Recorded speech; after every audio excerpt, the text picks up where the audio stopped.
تو منافقین کے بارے میں یہ آیات جو نازل ہوئی ہیں، یہ منافقین جو ہے یہ بہت رذیل طریقے کی، سمجھ لیجئے کہ سب سے بدتر قوم ہے یہ۔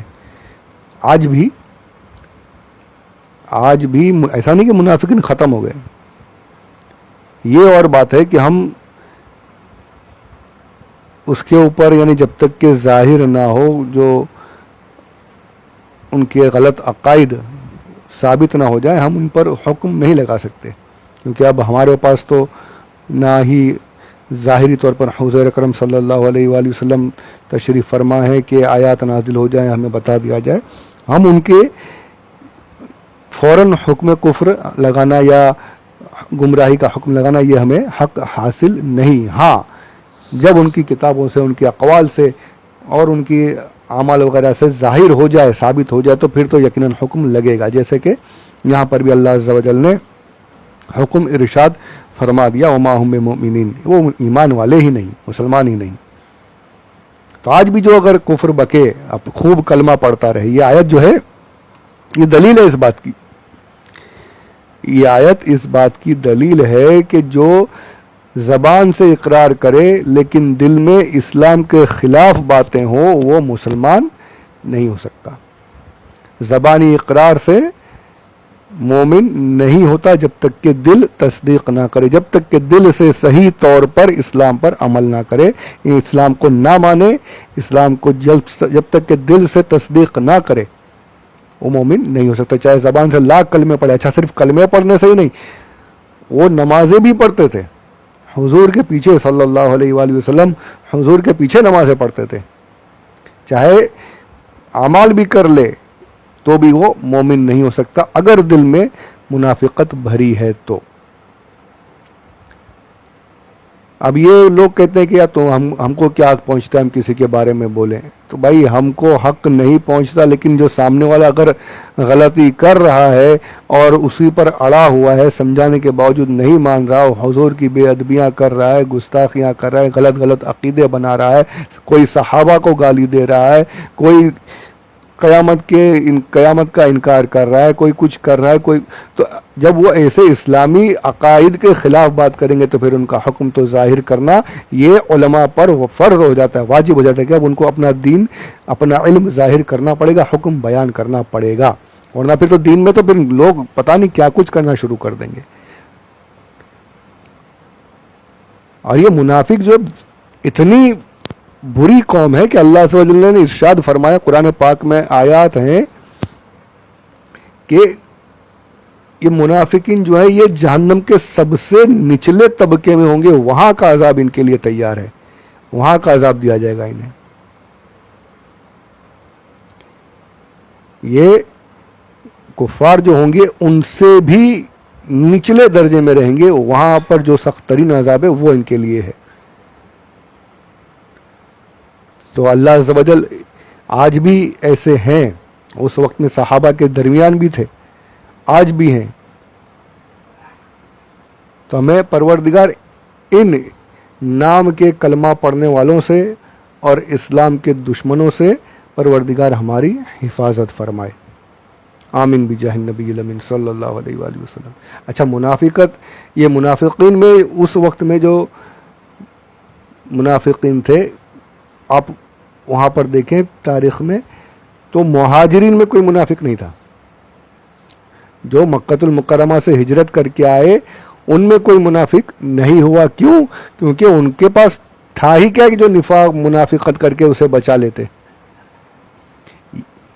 انہوں نے اپنا گھر بھی چھوڑ دیا، اپنا وطن بھی چھوڑ دیا، اپنے بیوی بچے تک کو چھوڑا، اپنا مال اسباب سب کچھ چھوڑ دیا، اسلام کی خاطر، حضور کی خاطر سب کچھ ترک کر کے، ہجرت کر کے، اپنا سب کچھ چھوڑ کر کے مدینہ المنورہ آ گئے، سرکار کے پاس پہنچ گئے، تو اب وہ کیا بچاتے، کیا بچانے کے لیے منافقت کرتے؟ تو مہاجرین میں کوئی منافقین نہیں تھے، تمام کے تمام الحمدللہ سچے پکے مومنین تھے۔ منافقت یہاں پر ان لوگوں میں تھی، یہ جو نام کے مسلمان بن کر آئے ہوئے تھے۔ کیا ان کا مطلب کیا تھا، ان کا مقصد کیا تھا پتہ ہے؟ ان کا مقصد یہ تھا کہ ہم کلمہ پڑھیں گے، مسلمان تو جنگ میں بھی جیت رہے ہیں، مسلمان تو سزائیں بھی دے رہے ہیں، مسلمان یہ سب باتیں بھی، ساری چیزیں ہو رہی ہیں، اگر ہم اسلام کی مخالفت کریں گے تو ہمارے ساتھ بھی یہ سختی والے معاملات پیش آئیں گے. تو انہوں نے پھر یہ طریقہ نکالا کہ کلمہ پڑھو اور ان کے ساتھ شامل ہو جاؤ اور پھر سزا وغیرہ سے بچ جاؤ. سزا بھی نہیں ملے گی، ہم سے جنگ بھی نہیں ہوگی، ظاہری میں کلمہ پڑھتے رہو، ان کو دھوکہ دیتے رہو. آگے سب آئے گا انشاءاللہ ذکر، ان کا 13 آیتیں ہیں، ان کے بارے میں تو بیان ہوگا پورا. تو یہ ان کی یہ سوچ تھی. تو اللہ عز و جل نے حکم فرما دیا. وہ ایمان والے، یہ مومن ہی نہیں ہیں، یہ جو بولتے ہیں اپنے آپ کو کلمہ پڑھ رہے ہیں. اچھا اب انہوں نے کیا، آمنا باللہ و بالیوم الآخر، اللہ پر ایمان لاتے ہیں، آخرت پر ایمان لاتے ہیں، یہ فرما رہے ہیں. پہلے ناس کی طرف آتے ہیں. ناس کیا ہے؟ وَمِنَ النَّاسِ. اس آڈیو میں ناس پر ہی لگتا ہے ختم ہو جائے گا آڈیو. من الناس فرمایا گیا. ناس جو ہے انسان کی جمع ہے، انسان واحد. ناس جو ہے الناس جمع ہے، پلورل ہے. یہ بنا ہے نسیہ سے. ایک قول یہ ہے، نسیہ کہتے ہیں بھولنے کو. نسیتو میں بھول گیا، نسیتا تو بھول گیا. کیوں بھائی بھولنے، یعنی انسان بھولنے والا، انسان کو فرمایا بھولنے والا، یہ بھول جاتا ہے انسان. بھولنے والا کیوں بھولنے والا فرمایا گیا، کیوں یہ؟ تو اس کے بارے میں جواب دیتے ہیں کہ اس نے عہد کیا تھا، اس سے عہد لیا گیا تھا، وہ اپنے عہد کو بھول گیا. کون سا عہد لیا گیا تھا؟ جو اللہ عز و جل نے تمام روحوں کو جمع کر کے حکم فرمایا تھا، الست بربکم، عہد لیا تھا نا. قالوا بلا، کیا میں تمہارا رب نہیں ہوں؟ سب نے ہاں کہا تھا. وہاں عہد کر لیا کہ ہاں تو ہمارا رب ہے، دنیا میں آ کے بھول گئے. اب اللہ نہیں چاہیے، اب دنیا داری چاہیے، اب فلاں بت چاہیے، فلاں کوئی اور ہے، کچھ ہے، کچھ کوئی اور. حالانکہ وہاں پہ سب نے عہد کر لیا، یہاں کا سب بھول گئے. تو یہ بھول گیا اپنا عہد، اس لیے یہ انسان ہے، بھولنے والا ہے.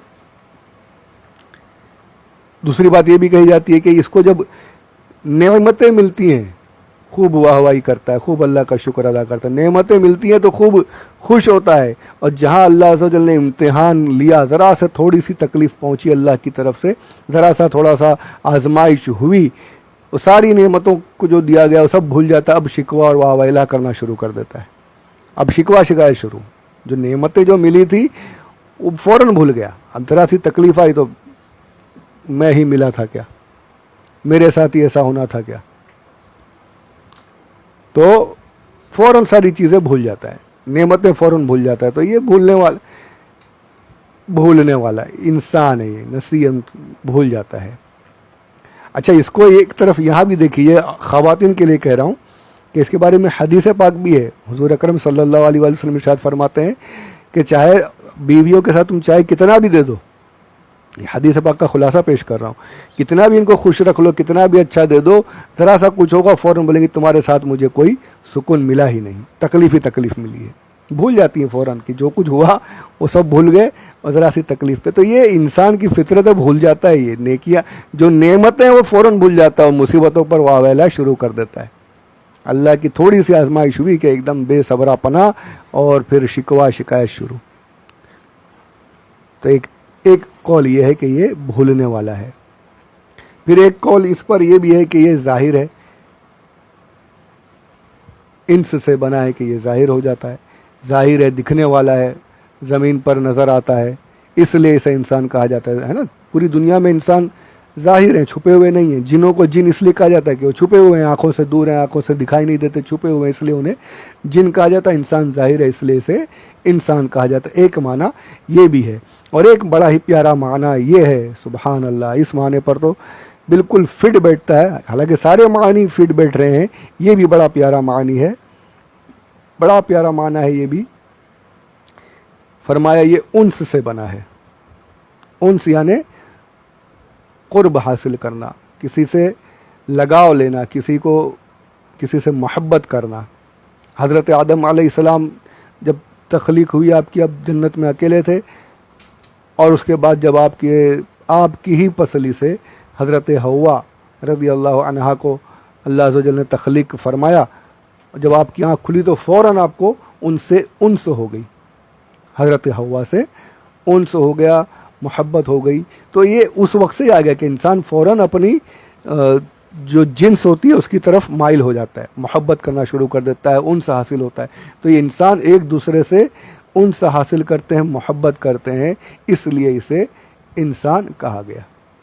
ایک دوسرے سے فوراً دوستی کر لیتے ہیں.